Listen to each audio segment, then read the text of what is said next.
5 март günü өлkө президентinin катышуусу менен Кыргыз Республикасынын судьяларынын 13-курултайы болуп өттү.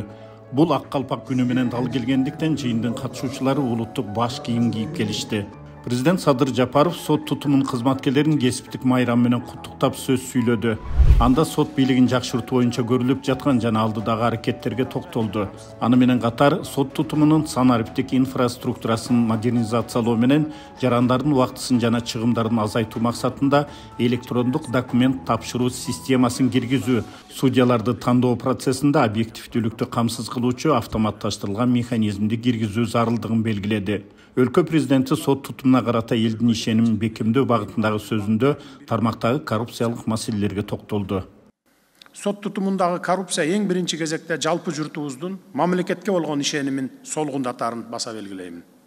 Мына ошондуктан соттун таразасы калыс болсо элдин ишеними бекем болот деген учкул сөздү эске алуу менен биз антикоррупциялык мыйзамдарды күчөтүүнүн үстүндөбүз.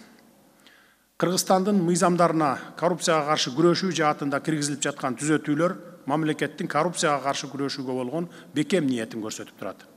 Мунун баары мамлекеттик башкаруу системасындагы жооптуу адамдардын коррупциялык мыйзам бузуу аракеттерин алдын алууга багытталган.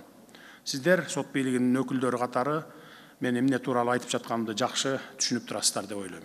Жогорку соттун төрагасы Медирбек Сатыев калыс, көз карандысыз жана объективдүү сот адилеттиги гана жарандардын мамлекеттик бийликке болгон ишенимин бекемдей аларынын баса белгиледи.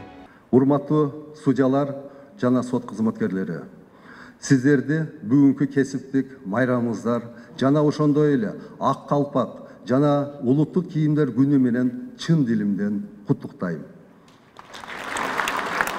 Сот бийлиги мыйзамдуулуктун, адилеттүүлүктүн жана калыстыктын символу. Сиздердин эмгегиңиздер өлкөбүздүн туруктуулугун жана жарандардын укуктарын коргоодо чоң мааниге ээ. Адилет менен абийириң эгиз болсо, калк ичинде калыстыгың тегиз болот деп бекеринен айтылбаса керек.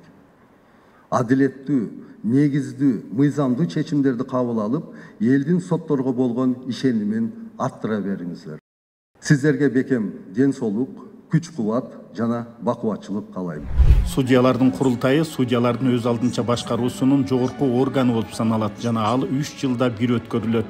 Күн тартибинин алкагында судьялар кеңешинин отчету угулуп, анын ишмердүүлүгү боюнча маалыматты жогорку соттун судьясы, судьялар кеңешинин төрагасы Кыдык Жунушбаев берди. Андан кийин судьялардын катышуучулары Кыргыз Республикасынын судьялар кеңешинин жаңы курамын шайлашты.